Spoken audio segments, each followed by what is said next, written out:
Hello, and welcome to another episode of the Crackin' Backs podcast, where we unlock the secrets to optimal physical and mental performance in sports. Today, we're incredibly excited to welcome Dr. Dustin Bosson, a visionary in sports chiropractic and the mastermind behind the Pure Athlete podcast. Dr. Bosson is here to shed light on the mental challenges athletes face, from dealing with injuries to handling the spotlight and to debate the hot topic of early specialization in sports. Get ready for an enlightening discussion full of actionable insights for athletes at all levels. Let's dive in. All right, Dustin, welcome to the show, man. I mean, like we were just talking off air, you're way more advanced than we are with your background. But you know what? Damn it, we're gonna have a good time. and Absolutely. and you're not Absolutely. only as the background, we'll talk about the second. Not only a leader in the world of sports chiropractic, but you also have a successful podcast, as people will see when the show comes out on audio, video, the Pure Athlete. So where did you come up with that name? And, let's talk about what constitutes a pure athlete in your mind. Yeah, that's a great question. I mean, the Pure Athlete was really founded around the lifestyle that I wanted to make sure that student athletes had access to. So I believe a lot of parents and athletes want data. They want information, whether it's structural or performance. And so I just kind of started racking my brain. Our practice is vital performance, and then the Pure Athlete just came about. Just the lifestyle. It's like, how can we make the purebreds even more pure from a athletic standpoint, a lifestyle standpoint, and just as individuals. I mean, they're all people, and they all want the outcome, and they want the health, and we're excited to be able to give it. And that's really where the pure came from, is how pure can we make somebody's health, but also lifestyle and everything else around it as they continue through school and sport. Dustin, what do you mean by literally, pure? Describe what that would look like if you were considered a pure athlete. Yeah, that's just being well-rounded. There's so much more to sport, believe it or not. I mean, that was a big passion of mine, was, being able to do some pretty cool things in sport. And so it came from really not forgetting that you're a person. So purely paying attention to yourself, and understanding what's around you, and really have a clarity about what's going on, what's happening inside and outside of a lifestyle. So whether it's what you put in your body, what you're fueling it with, the care that you're receiving, even outside of sport, outside of the lines, and purely understanding that there's more to you than just the one dimension of what's in front of the scoreboard, or between the lines. So I mean, it's really an all-encompassing, from what you put in your body, how you treat it, what your lifestyle is like, and how you treat people. The Pure Athlete was based around mental, physical, and relationships, and having a pure direction and resources and understanding of what that looks like, I think, is super important. And that's really how we've defined the Pure Athlete, is being very clear in those three categories. And I don't think there's a lot of us that I don't think have reached that point yet, which is why we wanted to start to bring this to light. That's so great. We were all educated that, the trigon of health, mental, nutritional, physical. You mentioned relationships, and I think that's really powerful. Um, is there an area where you emphasize most? I mean, we always talk about, nutrition. We can, tweak your nutrition. We can tweak your physical, hmm behavior and characteristic. Um, the mental fascinates me. Could you share a little bit about your concept and the mental aspect of it? Yeah, that's a huge passion of mine. It's actually it's something that's very close to me. I think when I started this, the whole line that I thought of with the Pure Athlete is, I just don't want student athletes to suck in any facet. I don't want them to suck on the field. I don't want them to suck as students. I don't want their mental health and clarity to suck. I want them to be confident. So speaking on the mental side of it, the other pretty bold statement that I've made that a lot of people ask me about is, there's so much that these athletes and everybody in society, not just athletes, but there's so much that these athletes want to talk about, need to talk about, don't know how to talk about, who to talk to, and it's getting more and more intense, from everything from whether it's medications or suicides, and there's so much on the table in the mental aspect that needs to be discussed and talked about. There's on our podcast that drops, I think it drops this Friday, we have a Navy SEAL who we're collaborating with, which goes with the relationship side of things, to give resources for athletes to talk about it. It doesn't have to be so intense where they're so depressed and down that, I've said, I just don't want to see athletes jump out windows anymore. We had that at my undergrad. I had a cousin with a close friend who did the same thing, was ineligible for lacrosse. And you go to that extent thinking there's no way out. The soccer player at Stanford, it's like there's more of this coming out, and that's the extreme examples. But it's like, what's the mentality of these kids when they have a parent that says, you go 3 for 4 in a baseball game with 2 home runs and a triple, and a parent goes, hey, great game, what happened with that strikeout? How do you handle that? How do you, what's the mentality around something like that? Or your significant other of 3 years, breaks up with you, and you're in college, or you're transitioning to college, or you move away. It's like, there's so many mental perspectives and angles that you can come from with that. And I think we all here can agree. It's like, do they really know? Do they know how to talk about things like that? Do they know how to bring it up? And I think the resources are getting better, but how available are they? So it's pretty close to me. I see a lot of that. And I think there's a lot of athletes, professional and under in college and in high school, that could be even better, just wrapping around not the mental toughness, but just understanding how to navigate that whole mental health clarity, during the game, but also as a student and as a spouse or future spouse. There's just so much at stake. And I think that's why it's a big pillar. Are you noticing it more lately? Uh, or I mean, I know that the more you specialize in that area of mental health, Mhm. are you noticing kids are not equipped with the social skills? Are you seeing that more often? I don't want to lead you into the Yeah. answer, but do you feel No, that? I think I know what you're getting at. Yeah. Absolutely. I mean, look how things have changed. I mean, what am I, 30, 37? My baseball career, I chose to end in 2006. We were still playing Snake on the green screen Nokias and stuff. That was still brand new. We just transitioned from the bag phones. MySpace was still number one. Like, Yeah. and you just look at all of the tip of the icebergs that these kids see all the time, and all of the all of the trophies that people want to display, and how they interact, Snapchat and Google this and YouTube that and vlogging and all this stuff. And it's like, I think you get in the locker room now, and those relationships look a lot different than when the steel curtain was in was in Pittsburgh. It's like, what did that social lifestyle look like? So there's kind of my extreme of like, okay, with 30, 40 years, hell yeah, that's changed.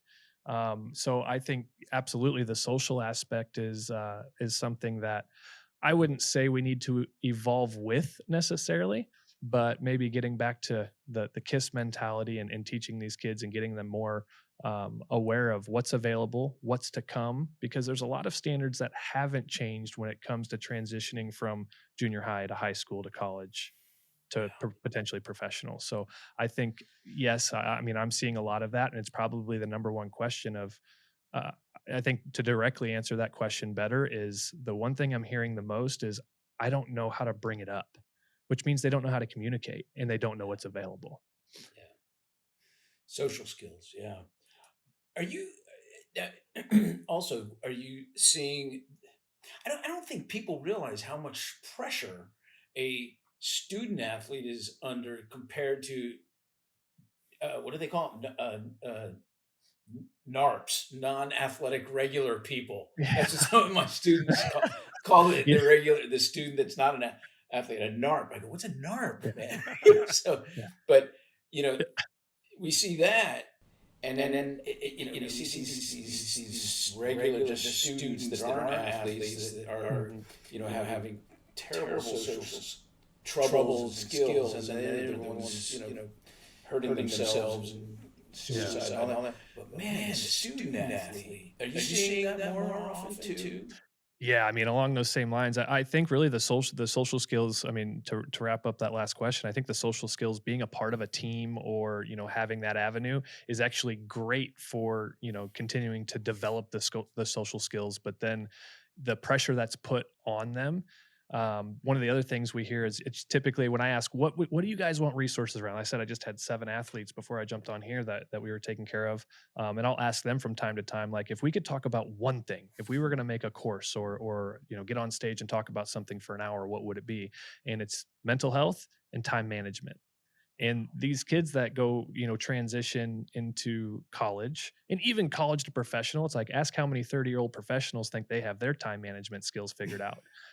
Some of them are lucky enough to have resources that handle it for them, because it is tough. Mm. But you take a 18, 19-year-old kid, and it's like, they know what they need to do, but the biggest problem is it's like, when do I need to be there? Well, I got class here. When do I study? When do I this? And just the pressure of the time management side is huge. And then, how do I break up life as an athlete in the locker room for 6, 8 hours, 6, 8, 10 hours a day, to being with my narps that maybe aren't athletes, and how do we shut that down?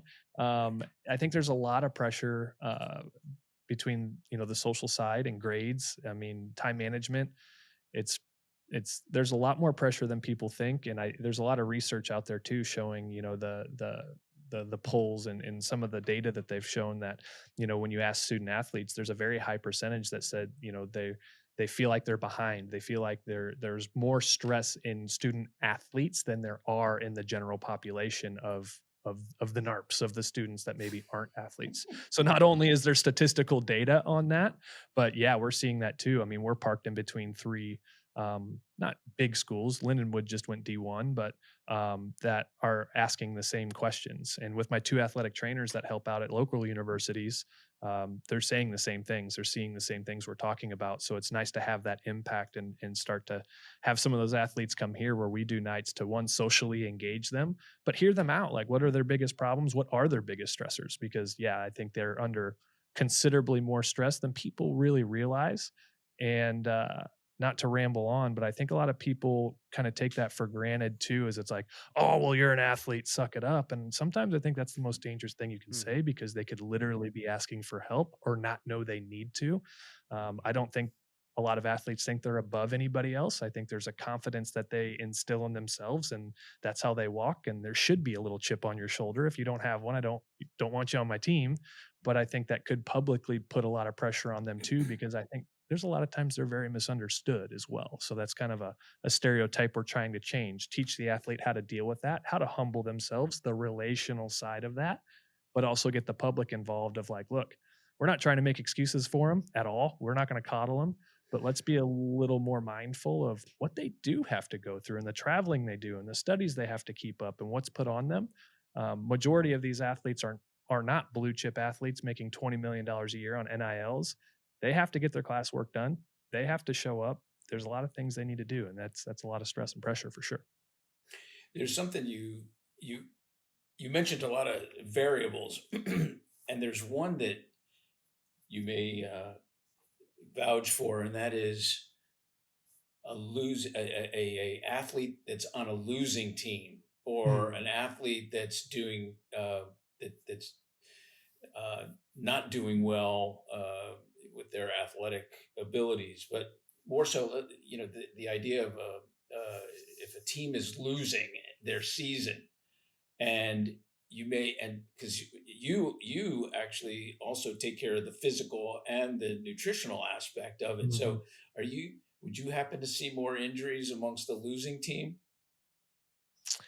Um, not really. Hmm. I don't think I'd say there's more on the losing team. I think there's more there's definitely some more of the discussion of I think you'll see a lot of athletes choose to have an injury, if you know what I mean. Mhm. And that's kind of a sad way to go about it, where it's like, sometimes people chalk it up. There's certain people that just chalk it up, and maybe they'll have a hamstring injury or something because they are having such a tough season. Definitely not the right way to go about it, but it happens. But as far as like having true traumatic injury because of a losing season, I can't say I've seen that anymore. However, it is a big, I love that side of things on the mental side, because how do you overcome the mental side? How do you stay engaged? So I would say the biggest injury is here. How do you manage the losing season? How do you, I mean, look at the Detroit Lions. I mean, they're playing in the or the NFC championship right now. 3 years ago, they couldn't win more than 2 games in 2 years. Like, how do you deal with that?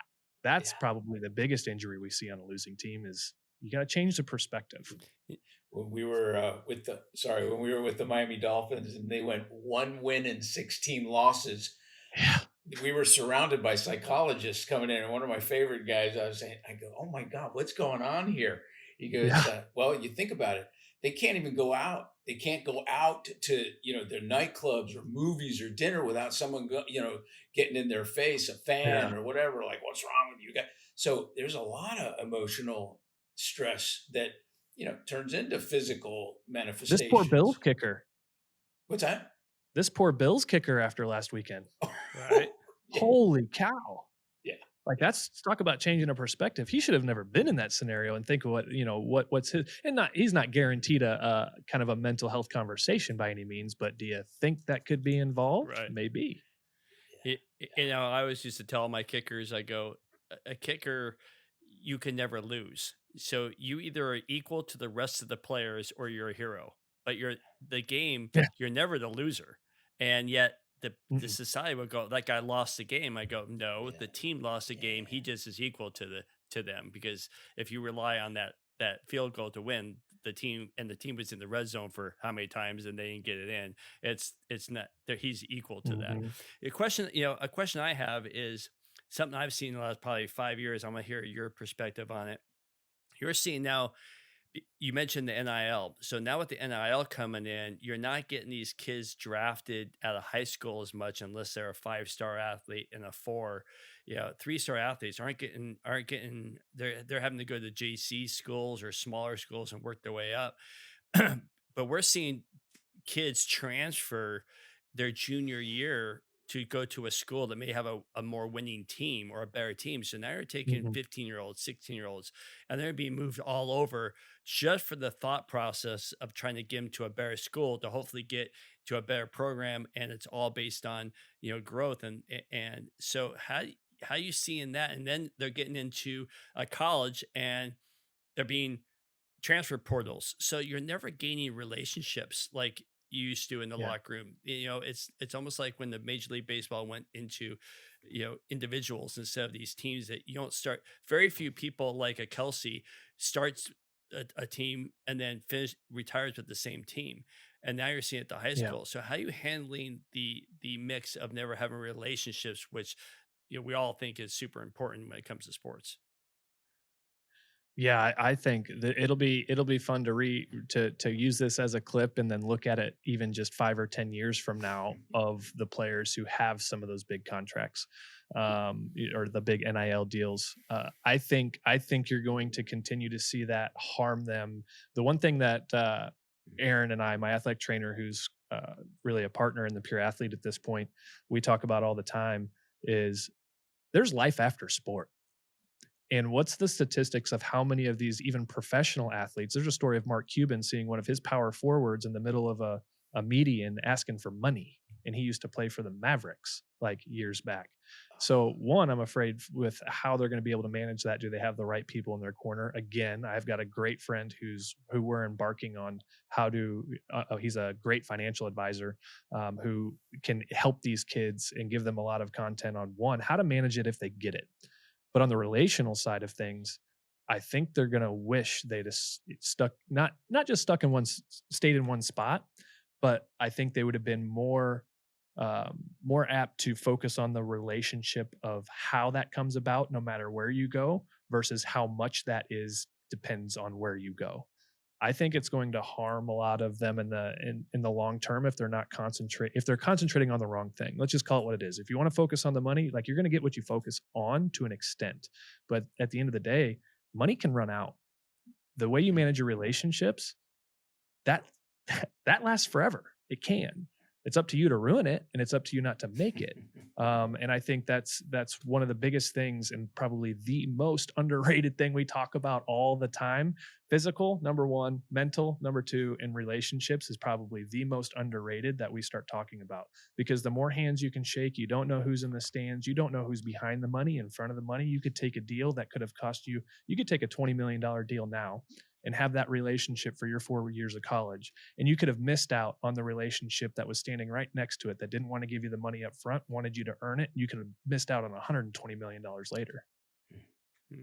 So it's, also the trajectory of where your career could go. I mean, there's so much.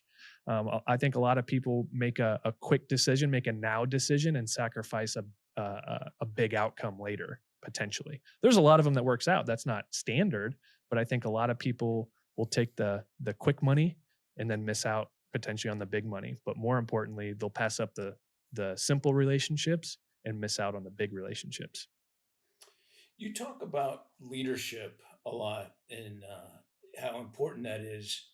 Could you have more of a discussion about why that's so important and how you might uh, help a athlete realize that they need to be a better leader? Yeah, I think changing this perspective of the definition of a leader is important, and how you get there. Um, leadership is earned. Leadership isn't a title; it's something you've earned. It's not given; it's earned, but it's an action. It's not a title. It's not a descriptive word. It's an action. And so I think the a lot of what we talk about in some of the athletes that I personally coach, that maybe don't have the C on their chest yet, and maybe they strive for that. There's a lot of them that are starting to get the hint that it's action. Like you can lip service, you could be the first in the gym, you can do all of those kinds of things, but Steve Nash led the league in high fives. That shit matters. Like, let's start talking about how it goes back to the relationship side of things. Are you there to be a leader so you can stand in the middle of the field at the beginning of the game and make the calls, and you know the coach looks to you on the field? Or are you truly trying to lead a team to make sure they're better today than they were yesterday? Are you holding yourself to that next level standard? Do you have that Mamba mentality of, I'm at least 1% better every day? And I think that's so important, because I think a lot of people want to be looked at as leadership. They want to have that title. I think they think less comes with that, or they're less under fire if they are a leader, where it's the exact opposite, where everybody else needs to put in 110%, and you need to put in 220. So that's something that I instill from a leadership standpoint, for sure, is just change the perspective on it's an action, not an adjective necessarily. How do you help an athlete that's injured and doing the why me thing? You know, I have a feeling you got something special packed away in that brain of yours for that one. Yeah, that's tough. You look at you brought up the Dolphins. We watched a little bit of Hard Knocks and saw some of that, and you see, how many injuries did they have this year? You've got one of those. I can't remember his name, but he's a great example of did everything, almost lost everything in college, came for a tryout, made the team, gets injured this year, having a career year, a Pro Bowl style of a year, gets injured early in the season. Um, the victim mentality is easy to go to. The mind wants you to be the mind wants to take the easy way out, because the sooner you can just get over it and be like, you know what, why me? It's like, I can't believe it. It didn't happen to this person. I've done this a million times. It's not in your way, it's on your way.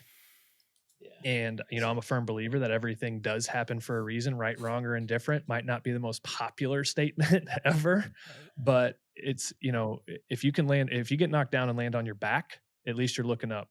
If you Right. want to fall down I face love that. first and kick and cry and scream, but at the end of the day, if you are injured, if you do take that injury, there is somebody that can learn from you. If you're willing to teach them in that time, if you're willing to reallocate your time on the field, or not on the field, but your time at practice, your time in the film room, your time with rookies or freshmen, your time with the coaches, if you can reallocate all that time you spent in the weight room and all that live action practice and all of the film time that you had to do because you were that starter, if you can reallocate that time and be like, okay, how can I serve this team better? How can I help the coaching staff? How can I change the perspective?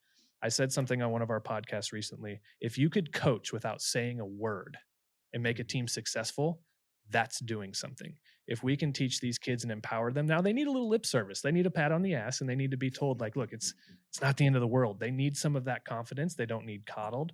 But if we can get them to redirect and be like, look, are you done now? You done kicking your feet? I get it. I'm with you. I hate that it happened. But let's take that brain space that you're in right now, flip it, because you have all of this time to pour into this rookie. You have all of this time to help me throw balls over the middle. You have all of this time to help us explain films from your perspective. You have more time that you can still invest and be potentially even more of an asset from a different angle. But if you want to kick and scream, that might be the door for you.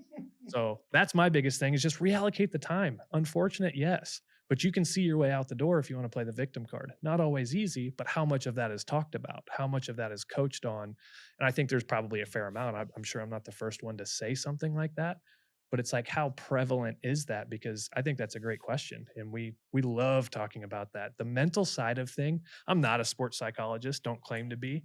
I just love the mental side of perspectives. That's my big word, is perspectives. Reallocate that time. Stop playing victim, reallocate the time, because in the moment of anger, serve more, give more. You're going to make yourself happier. The more you help people up off the ground, when you're hurt, it's going to make you feel better that you were able to serve them in that moment.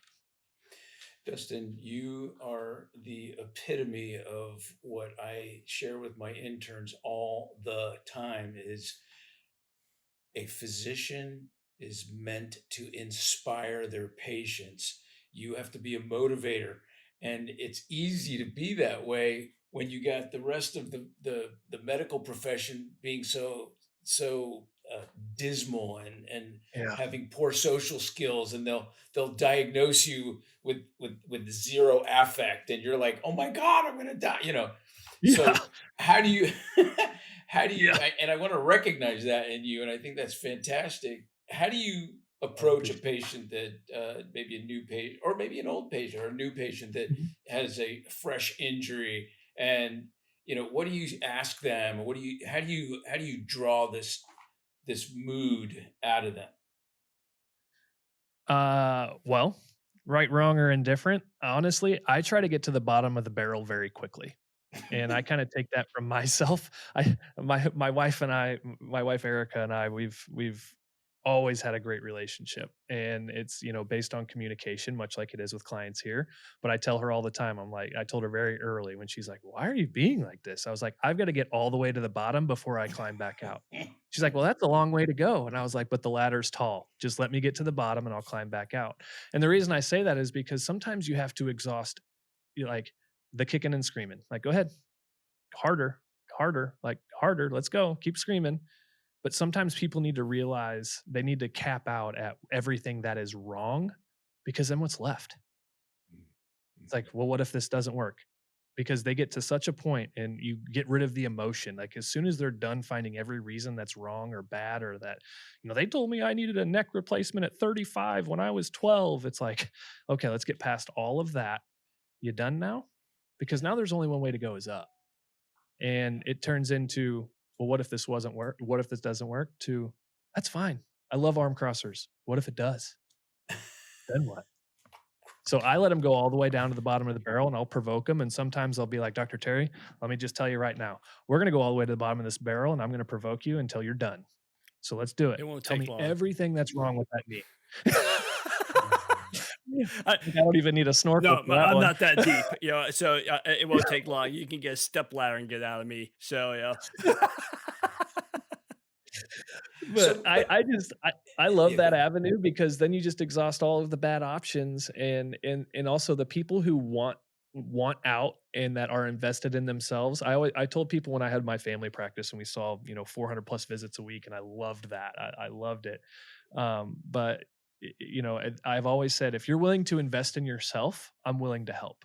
I don't want to convince you, but if I can tell you're investing in yourself, let's get all the way to the bottom, because then we've just got clear sailing of, once we climb that ladder. I'm going to ask you detail though. I mean, like how do you, and for our lay listeners and a lot of the doctors that are listening, that Mhm, how are you digging? Guy comes in, he's a rock star athlete. He just blew out one of his rotator cuffs and may mhm, need surgery. And he's miserable. What are you saying to him? mhm. How are you digging? So the first question I ask, he's miserable, he's going on, and I stop him. I say, "What are you scared of most?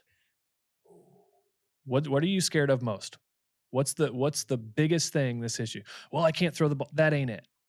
It ain't that you can't throw. What's the next thing? "Well, I'm letting my team down." What's the next thing?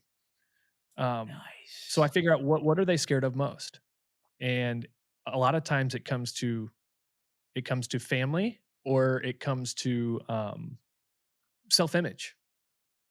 And then once we go down that road, then like I love the self image because while that's the not the answer we want to hear, Yeah. it's the easiest one to start to self correct, which only makes them a better person long term. And because of that injury, now they become more pure as an athlete and they're well rounded. Of like, if that would have never happened, I would have never had this perspective.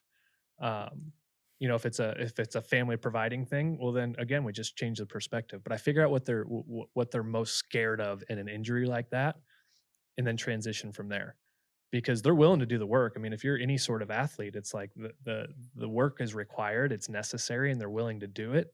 But it's oftentimes you got to hit the mental side and figure out not what the problem is and how it's going to affect their career. It's what they think the problem is. And the more we concentrate on the person and treat them as a person, I don't care about your career. Oh, I was having an all-star career. I'm in my 10th year. I'm in a contract year. It's like you're missing the point. You are a person. I get to the personal side first. What's the biggest problem? What are you scared of because of it? And don't give me the athletic answer. Okay, so first of all, I love where you're going with this. So I'm going to dig deeper with you for a moment here. So now you've got them down to the bare bones, most painful, you know, perspective, and it may be self, it may be Mhm. being a provider. Then how do you turn it around? How do you what are you asking them, or what are you sharing with them to pull them back out? Sometimes all people need to hear is you're in the right place. I'm here for you. Honestly, right? Yeah. It's like, you get traded, you walk through the door of a new facility and it's like, "Hey, you got bullpens in 20." It's like, no, you're in the right place. They need community. They need support, not coddled. They need support, but they need to be treated like a person. Uh, so I mean, that's really the easiest part is again, once you get down to the bottom of the barrel and all you have to do is like, look, we're going to bring you back. You just got to be honest with them. Yeah. And you're in the right place and you build a community around them, you feed them people, you feed them resources. That way you can tell somebody, look, you're not alone in this, you're in the right place. But then they see who else is around them, you start connecting with people relationally, you give them resources that have gone through the same thing, you give them very specifics. It's like, look, Jackson had the same injury, he did this and this, yours is a little different because of the position you play and how this is going about and when you had this done and the season that we're in, this is how we're going to do it a little different. And they see it's about them, it's not about the injury. And you literally show them that they're in the right place. That's how you turn it all around. Treat them as a person. They're not an injury. They're not a number. That number on the back is just signifying their, you know, that they're on the team. That doesn't define who they are. They're a person. Tell them that they're in the right place. And if they're not, find the resources for them to put them in the right place. I could, one of the athletes here that, I see from Houston, it's like, you know what, if I don't have the facility, it's like, maybe I send them out to Dr. Terry. It's like, just give them the game plan and treat them as a person and tell them no matter what, you're in the right place. If I don't have the answer, I'll find it. Right on. Yeah. What else do you Beautiful. need? What else do you need from me? How's your wife? How's your kids? Do you need help getting them to practice? Like, is there anything we can do for you? Treat them as a person. Hmm. Wow, that's great. Um, you ever have to bring in a parent, or talk to a coach off to the side, maybe? Yeah, that's kind of required in our initial Wow. evaluation we do with all of our athletes. We call it the peer athlete evaluation, where you guys know Dr. Trent Nestler. We've collaborated with Love that him guy. to, Love yeah, that he's doing some great work. Uh, And so we use part of his analysis, and I require, especially from the very beginning, to have the parents there as we put them through this evaluation. So I like to have that relationship from the beginning. I also like the fact that, look, don't be texting me about your kid. There's a time and place for that. Here's the emergency scenarios with that. Um, but we want them, again, the social skills to communicate with me. It's like, if they have any questions, if you're concerned about anything major, yes, absolutely, like, call me. But the more that we can get through the athlete, especially the younger athletes, we're talking 10 to 18, 10 to 20. Um, but there is times where I do bring parents in from one to two perspectives. I've had some of the parents who, like I mentioned before, 3 for 4, 3 home runs, a strikeout, and the problem's the strikeout. Mom or dad goes, "What happened with the strikeout?" And if that's persistent, if that's consistent and persistent, then it's like, okay, I don't need to be telling the athlete, like, "Look, you got to get over it. Here's how you do that." It's like, no, no, no. At some point in time, it's as people, it's like, look, you're treating this person. What if this wasn't your kid? Would you say the same thing? We've had some of those conversations, and vice versa, where these kids aren't taking their program. We do a whole really high investigative blood work protocol where I know the athlete's not taking it seriously, and it's like, boom, you guys in here, we'll do it in this room actually, and we're going to hash it out. Look, and we'll make it very serious, and I'll help the parents kind of navigate how to communicate that, but that way they're in the know. Even the adults, the 22-year-olds, we have them sign the releases so their parents can have their information. I think that's important, because at any one time, if I need to hold some high accountability, mommy and daddy are coming. Like, they're not scared of the coach. It's like, no, don't tell my mom and dad. They could be 22 years old and on the way to the big leagues. It's like, no, don't tell them. It's like, yeah, we're going to bring it in. So yeah, I mean, there's definitely scenarios where I think that's important, but I think there's also scenarios where they need to kind of hold themselves accountable and be able to manage some of that on their own. How about the coaches? Because sometimes they're the core of the problem. Yeah. Anytime you have discussions with them or opportunities, that's always Yeah. kind I of mean, delicate. yeah, no doubt. I think, at the end of the day, I think a lot of coaches have two things in mind. That is the athletes and they have their health and their accountability, their performance in mind, and they want to win. Like, you just want to have fun. No, everybody wants to win. I don't care what anybody says. It's like, as long as you're having fun, you're winning. No, that's not true. So it can be a very sensitive topic, because with high emotion, it clouds judgment and decision making. But I think a lot of coaches too, especially locally, as we've rolled this out, are very open to, once they drop their guard a little bit, because they're very protective of their teams too, for all of the right reasons. Sometimes they get a little jaded, but right now we have a lot of coaches that are like, where was this when I was a freshman in high school? This is so many great, topics from the three pillars that we talk about. So, but I do think, there's some of those coaches, and I think you need to be very, especially as you transition into college, that's something you need to sniff out. Is it's not always the deal that they're trying to make. Make sure it's somebody that you vibe with and want to play for. I mean, Bobby Knight, great coach, definitely a different coaching style. Not really my style. I wouldn't have went to IU to play basketball. Not that it's less of a coach, but you just have, there's different environments, different coaching. Look at somebody like Saban or Phil Jackson. And, I think I don't, there's definitely a wrong way to coach, but I think now more than ever, I do believe that more coaches are looking for resources and how to, have some of these conversations, or putting staff in the right place, or want resources where it's like, look, I can't change me. I don't know how to have that conversation, but if I can be aware of what's going on with each one of my athletes in different scenarios, I just want to be able to have the resources to point them to. But again, it just goes back to, every player on your team might have a number on their back. They're still a person. Keep that in mind and figure out what inspires each athlete individually. There's only so many ways to do that. So it's like, oh, I've got 110 kids on my football team. It's like, yeah, but you really only have 3 or 4 ways that you need to figure out how to inspire, and then fit that to each athlete. Or even reprimand. Like, sometimes you need the switch, man, and you're gonna run, take off, grab poles. But how you also, I don't even want to say punish, but how you re-inspire, as I like to say, matters too. It's like, how do you discipline? How do you encourage? There's feel, felt, found. There is, love languages are real. Like, how do you find more out about each one of your athletes? Take time and learn about your athletes, because how they are under the helmet, how they are behind the mask is their personal preference. Learn who they are, because that's the athlete they are. That's how their mindset is. Their mind doesn't change once they're on the field. They just perform. They're still the same person. Figure out what drives them, how they respond, and use that to your advantage, not your voice, not your volume. Yeah. You actually said some magic just a moment ago that I want to highlight, and that is, really know your athlete. And it takes, it's a special skill to really understand. When I worked for Jimmy Johnson, he had a degree in industrial psychology, so he knew how to motivate people. And then, Bill Parcells was he knew how to get into the athlete's head, and it was fascinating how he would, figure out what would drive somebody. And then when we had Coach Saban, who failed miserably in the pros,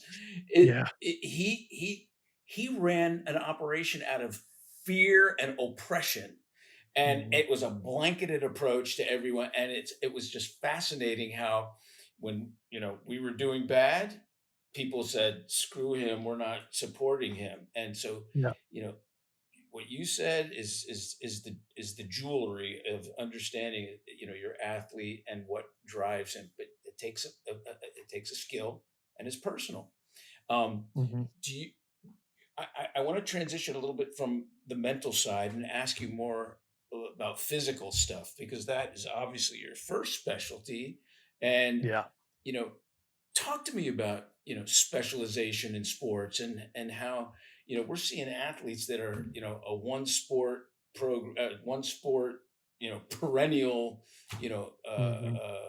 athlete, and that's not the way it used to be when I was growing up. But Right. what are you seeing these days, and what do you think about that?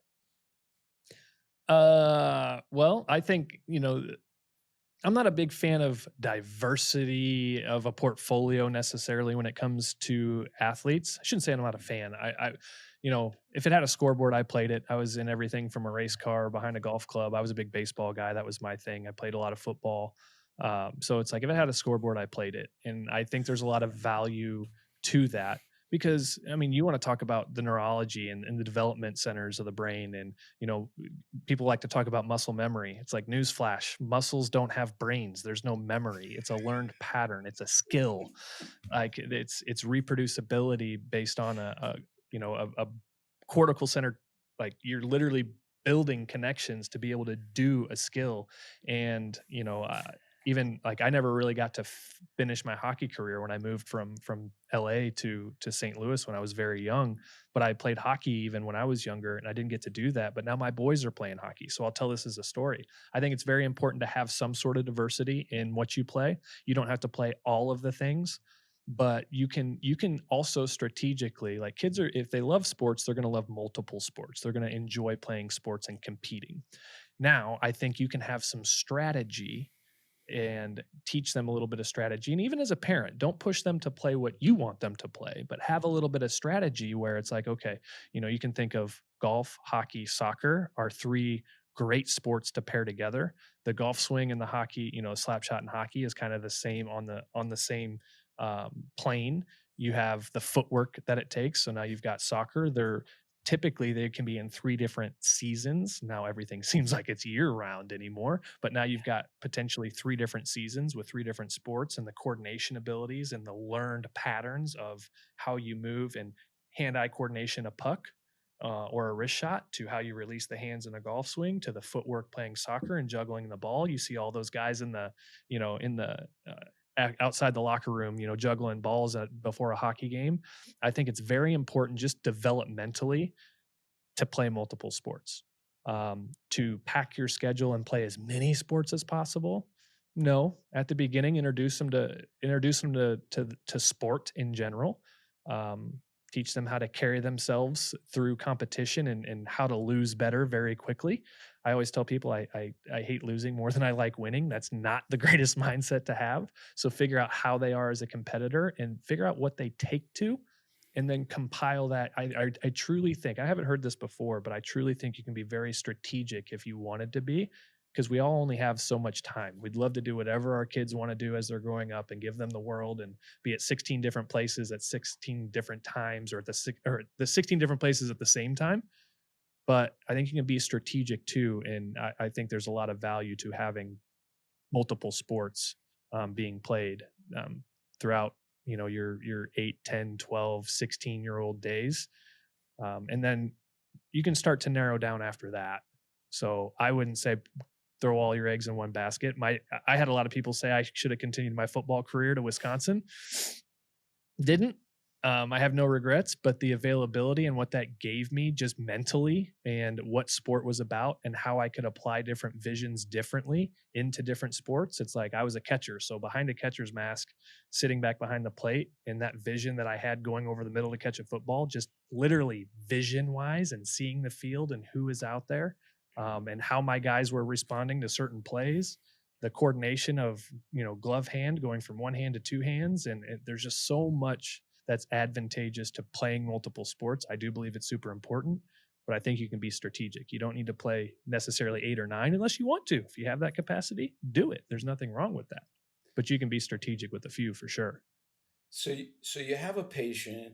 I'm sure you've had many a patient that have come in, maybe with their parent, and they're playing one sport all year round, and it's almost humorous at this point. Mhm. They go, how often are you playing tennis? And they say, well, we practice 5 days a week. And you go, oh, that's good. When are the tournaments? Oh, on Saturday and Sunday. So they're doing 7 days a week all year round. Mhm. What do you say to them when they're coming in with tennis elbow or supraspinatus tendonitis? I mean, you can do so much healing. What are you telling them to how to participate in So helping? that the first thing I tell people, and I had to go through this just the other day, is we see a lot of dance world right now too, a lot of hip labrums and things like that. And this girl was in tears because she knew what I was going to say. Yeah. I always lead with, I'm here to make sure you're on the floor, on the court, between the lines as much as possible. If I truly think that you are in danger, I will pull you. But my job is not to tell you why you have to sit out. My job and my heart, my passion, my vision for everything I do with student athletes is to make sure you can do what you want and love to do whenever you want to do it. I want to have you on the field, not tell you why you need to sit off. So if we can fix it quickly, let's fix it. Now, if the training schedule, they're practicing 5 days a week. Their competitions are over the weekend, sometimes multiple during each day of Saturday and Sunday. I just had a volleyball player go to Chicago, and he played 6 games in basically a day and a half, or 6 sets in a day and a half. I'm like, holy cow, Connor. But that is what it is. Yeah. So what I do in having the conversation, the first thing I ask is, what are you doing in those first 5 days before the weekend? I am all for training 7 days a week.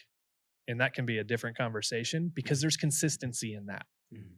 It's what training is what day. What are you doing each day? I love the consistency of 7 days, but now we get to go into the training side and be very, again, strategic and particular about what are we doing Monday, Tuesday, Wednesday, Thursday, Friday, and figure that out.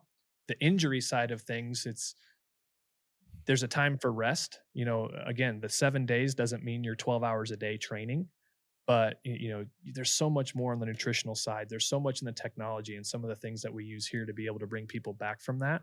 Having the inflammation conversation. Inflammation, I think, is very underrated. I think there's better ways to take care of it than our norms, we'll say.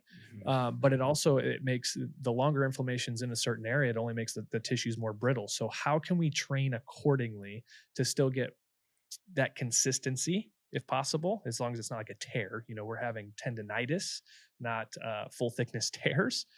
We're having tendonitis issues. Okay, well, is there anything we can do on the training side to promote proper movement of inflammation, lymph flow, and things like that. How can we adjust that schedule to make sure they stay consistent? Because we all know too, all it takes is one day to turn into next week taking 2 days off or adjusting that schedule. It takes 16 weeks to get into shape. It takes a week and a half to get out. So the consistency is key, but there's sometimes you have to have that conversation. It's like, here's how we need to rest. Also, a great way to throw in other sports is it's like, okay, well, you're not, if you're a pitcher in baseball, it's like, okay, well, you're not throwing bullpens for 6 to 10 days. You're just not. I have to protect who you are, but everything else that we can do, here's how you're going to train going forward. Here's what you can do in training with the upper half. Here's how we're going to train the lower half, and shift the focus and the mentality on not what's wrong, but how I'm going to get better everywhere else. That's a lot of the conversation I will have. Recovery and regenerative therapy. How are you educating the patients on understanding recovery in the absence of pain? Mm-hmm. Yeah. Again, recovery is, we do recovery nights here at the office now. We've had, probably a dozen teams already since Christmas come in and do some of we call it our recovery hallway. It is very, very important. Just because there's no symptom, doesn't mean there's something wrong. It's, where smoke isn't always the first sign of fire. It's just a sign of fire. Right. So that's one of the analogies I use too. And also, buy a Ferrari. Tell me how you take care of it. Wait till the engine starts knocking to change the oil. Like, what the hell are we doing here? It's I like that. It's like, you are a specimen. Everybody is. I don't care if you're a CPA that doesn't have an athletic bone in your body, but if you are an athlete, it's like, we're all a pristine piece of art, and you want to wait till the fire alarm starts going off and depend on something like insurance to fix it. It's like, that doesn't always happen. Sometimes there's not coverage enough to bring you back from where you were when all you had to do was take care of it in the first place. So the recovery side of things, I do love talking about, and I will use those analogies, because it's like, how many people, like, what's your favorite car? And a lot of these, again, we're big in dance world right now, which is super awesome. My wife's a dancer. Our dance coach is one of our ATs. So we've been doing the recovery nights, and I said, what's your favorite car? And they're all like, oh, Range Rover. It's like, yeah, of course it is. Yeah, absolutely. I said, how would you take care of that if you went and got a Range Rover and an NIL deal like tomorrow? And they'd be like, oh man, I'd like wash it every day. I was like, great. That's why you guys are sitting in these boots. That's why we're telling you guys to get IVs. That's why when you have any sort of inflammation, we start talking tissue regenerative therapy, because I don't care that it's not broke. I care that it's dirty, and you deserve to have the most pristine piece of art, as shiny as possible. And it's going to save you points on the floor every single time. Proper structure is proper function. Proper recovery is proper care.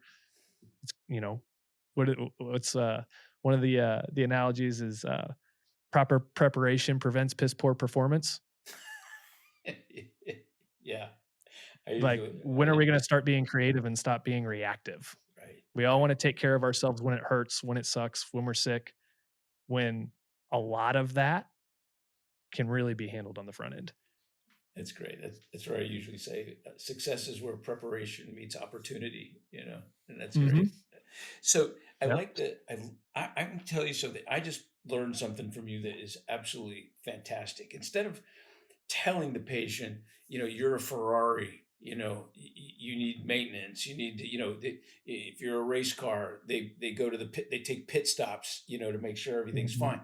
But you turned that into a question and made them answer. And I think that is beautiful, because now they have to be responsible for the answer, and that the answer that they gave is like revelation for them. So thanks for that. That was great. No problem. Again, treat them as a person. Let them give you the answers. They know all the answers.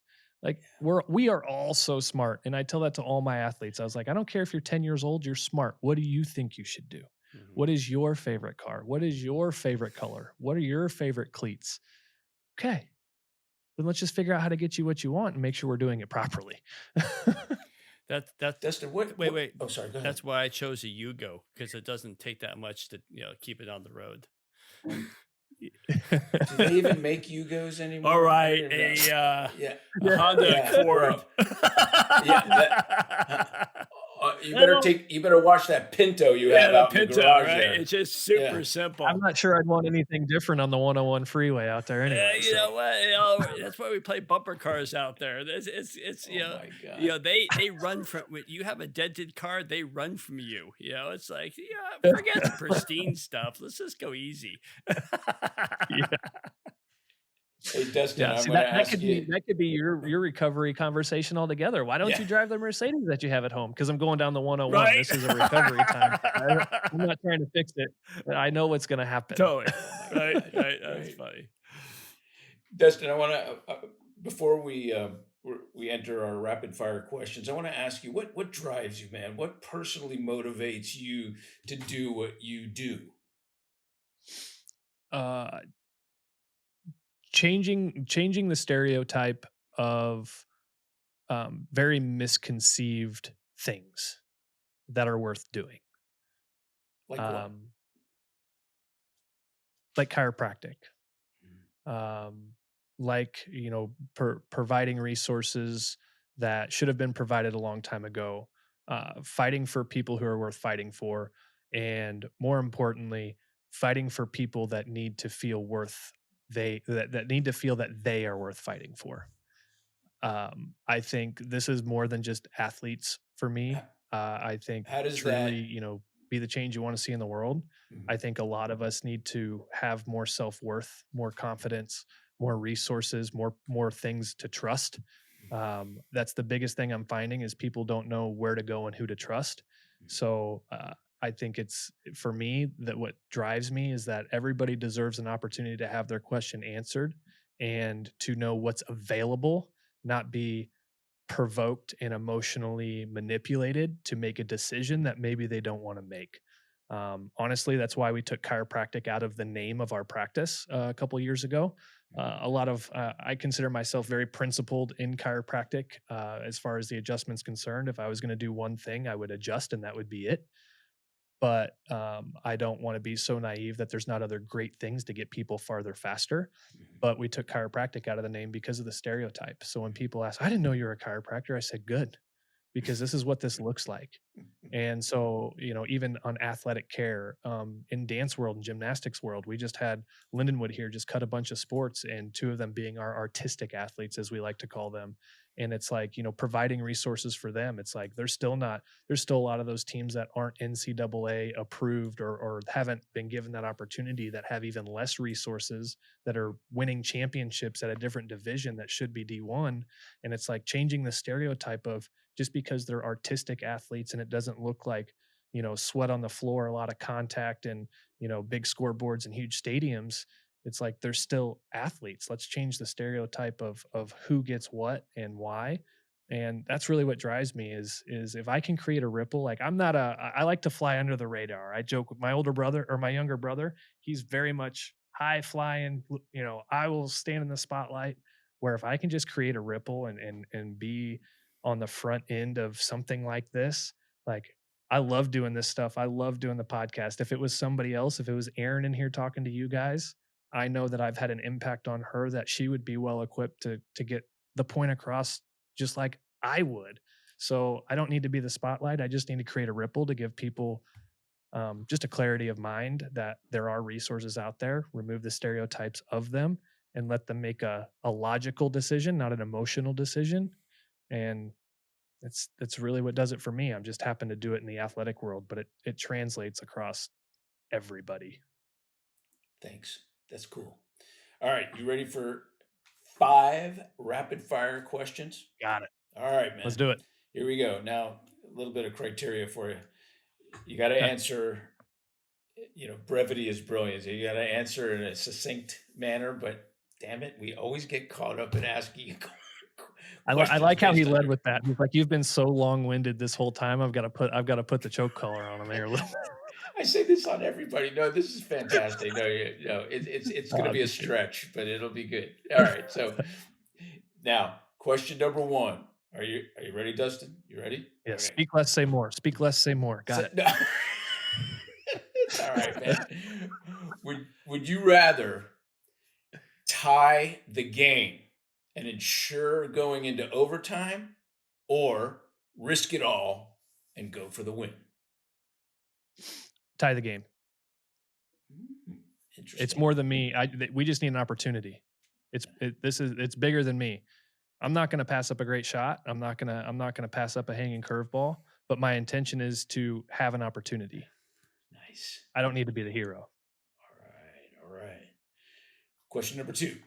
By the way, that was pretty good. Here we go. Question number 2. Best story an athlete told you that still makes you laugh. Oh man. There's probably a lot of them. Oh man. Well, so this one will be brief. So there was a buddy of mine when I did some baseball stuff down in Florida. um, during practice, somehow somebody got into his locker, which wasn't hard to do. And he ended up with his sister's wardrobe in his locker to change into after practice. They took his clothes and left him with his with some of his sister's wardrobe because they lived together down in Florida, and she was going to college, and we were playing baseball together, and I think there was a conspiring effect where we came out and he was in his towel and getting ready to get dressed, and he's got these Victoria's Secrets and the skirt with a crop top, and like, oh boy, and his clothes were nowhere to be found. Yeah, that was that's the kind of story I think of when you tell me that, and I'm like, oh man. Luckily, he had the personality of, well, I might try these on, and I was like, no, no, no, you can't do that. That never goes away. I was like, well, we'll find you some clothes, but everybody stuck it to him for a while, and that was, he pulls out little purple Victoria's Secrets and can't find his own underwear. That was pretty That's good. awesome. That is awesome. And actually, I have to laugh even harder. That reminds me of when the New York Mets were in town, and I went to the stadium to take care of them, and I had done that for years. And one of them was, I was working on somebody, and a couple of them were laughing off to the side, and I go, "What's going on?" And the catcher at the time, I won't mention his name, but he did allow me to use this story in some of my lectures, and they said that how superstitious baseball players can be. Well, he slept Mhm. with a woman the night before and had a career high night. And I go, all right, cool. That's cool. And he goes, yeah, but today he stole her underwear and he's wearing it right now under his uniform. I said, whoa, wait a minute. You're kidding. He pulls his pants down, man. And I took a photograph of that thing. Where a Oh man. leopard print thong with pink lace on the outside. I said, dude, it's a good thing you're wearing your undergarments or that thing be driving right up there. But anyway, that's another story. At least tell me it was playoff time. Like, at least tell me it was playoff It time. was close. Yeah, it was close Okay. enough. And he was a catcher, so he had to squat. Talk about Mhm. butt floss. All right. So anyway, all right. Question number 3. Question number 3. In a sentence or less, why do you love being a chiropractor?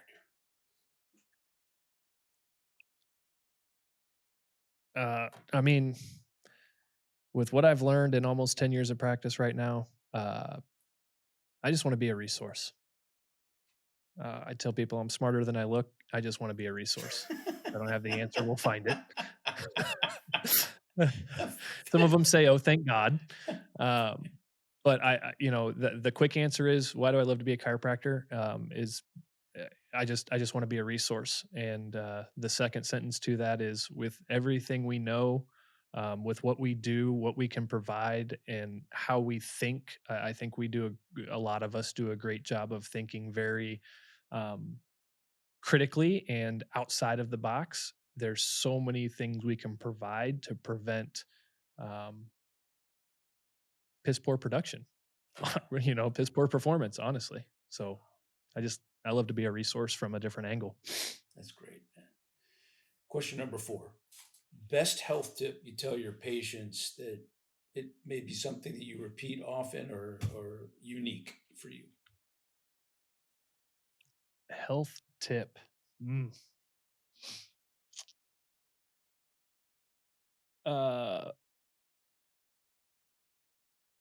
There's really a couple of them, and they're overthought, but the best one I give is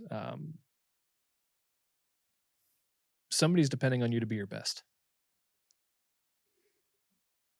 And again, getting them into their own mindset of what that means, that's the biggest health tip I can give, because you got to get them on board to know that they're enough. I can tell them drink all the water in the world, take all these proper supplements based on their blood work, get adjusted. But at the end of the day, they don't need to understand why what we do works. They need to understand that somebody, and it's not the same person every day, but somebody's counting on them to be their best every day. That's fantastic. That I like the dimension that takes too. Thanks for sharing that. Mm-hmm. Question number 5, last one. What tip have you learned from a guest on your show that you implemented into your daily routine? Don't praise the statistic. Oh, yeah. That was very, very recent, and wish I'd have learned it sooner. We have implemented that came out on a podcast recording that will literally release tomorrow. I'm super glad you added that. I've got chills just thinking about that. No kidding. I just did a long form post the other day. The number one thing that I have learned and taken from somebody is it was a story he had told, and I just came up with a one-liner. I was like, you know what you just taught me, Will? Is stop praising the statistic. Well, we're just going to have to listen to your podcast to find out the better part of that story.